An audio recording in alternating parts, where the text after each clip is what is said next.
Hey guys, so good afternoon. So I had the car tinted dito sa BF Film. So dito sa Makati. It's along Chino Roses. Just check on Facebook.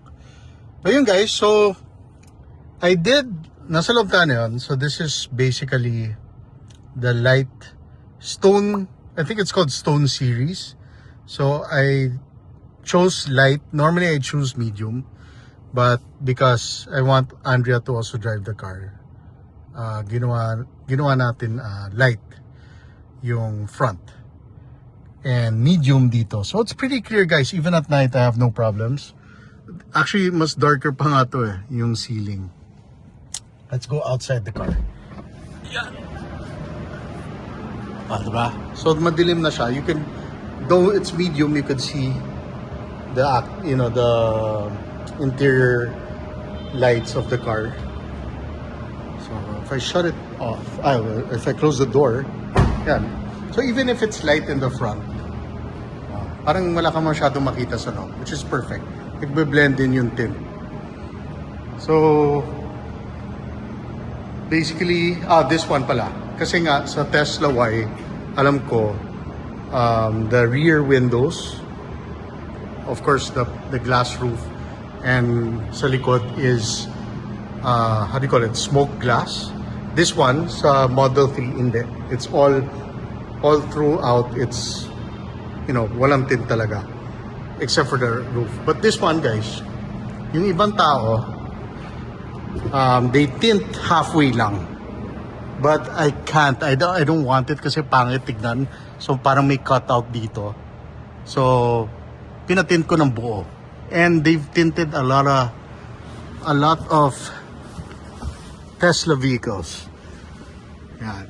So they've tinted a lot of Tesla. So they're pretty used to tinting, frameless windows and Tesla cars in general. So that's why I chose them. So I'm in my 4th day. So 3 days na lang pwede ko natanggalin. And I can, open the windows already. And it's good because when they tint, anyway, I'll show you some clips. When they were installing the tint, they covered the seats. Yeah, and even the doors, they cover it para hindi siya mabasa. Even your dashboard, they'll cover that. And then after that, they'll put the, para you don't accidentally press the windows, which is good. So yun guys, this is the back, the whole glass. So malaking glass part. So this is an additional 3,000 pesos for this. But then they did a really good job, guys. No bubbles at all. And you see the side profile of the car. So the tint works well. Actually, if you want to be, kung gusto mo mapansin ka, then you go with the, how do you call it, the clear series na blue tint. Bagay rin. It's really up to you. So there's a lot of choices naman. And I like what I chose. It's perfect. And yeah, and it costs 15K guys. So 15,000 for this. I think it's reasonable. There are cheaper ceramic tints. But I think for 15K, 8 years pala ang warranty. So 8 years. So if you look inside, parang malinaw, di ba? From the outside, it's darker, but when you go inside, it's pretty clear, which I like.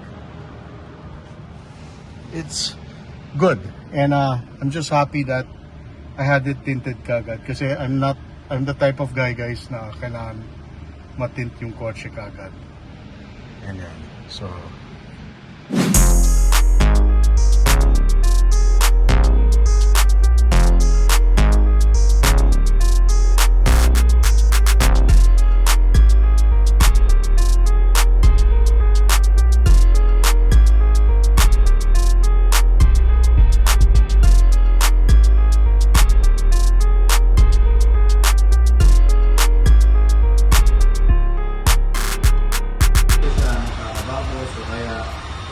Mas no? Hindi siya mapipili off. Oo. Kasi pantay yung pagkalakad na, saka yung sukat niya is yung talaga lapat na lapat.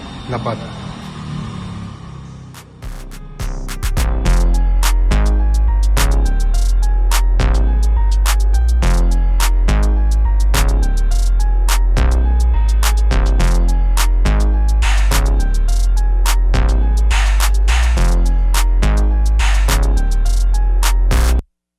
ko lang yung likod.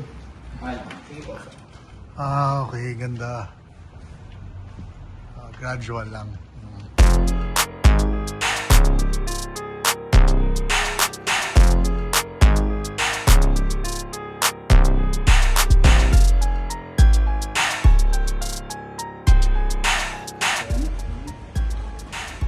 Kintab, oh.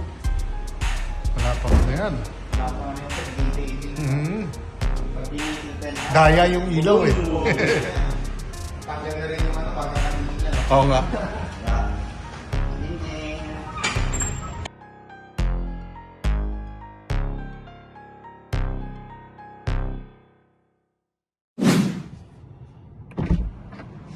Okay guys, so that's it. This is basically the vlog for the Tesla Model 3. So tint for now. The next one will be about the accessories I got for this car. Not a lot, basic accessories. And yeah, that will be the next vlog guys. Dadalhin ko na to sa Tagaytay. And I'm happy with my choice. Of course, the Y or the YL would have been nice too, but I'm eyeing a different EV for a SUV. And I really like the style of the Model 3. I think it's designed very well, very sleek. Of course, this one being the performance sporty. And I'm happy with the choice I got. I'm happy with the color. That's it, guys. When you buy a car naman, at the end of the day, it's your style, it's your money. And buying any Tesla would be, it's good. Good product. And even the customer experience that I've had has been great. All the questions were answered. And Trix and Tash were, you know, they always reply kagad when I do email them. And I'm happy.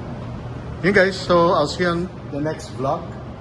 So for now, it's just about tint and where to tint. You can go there, you could check the reviews. And it's been fun. I love this car. I've drove it around Makati na BGC and Alabang. It's been great. So I'll see you in my next vlog. Always take care. God bless.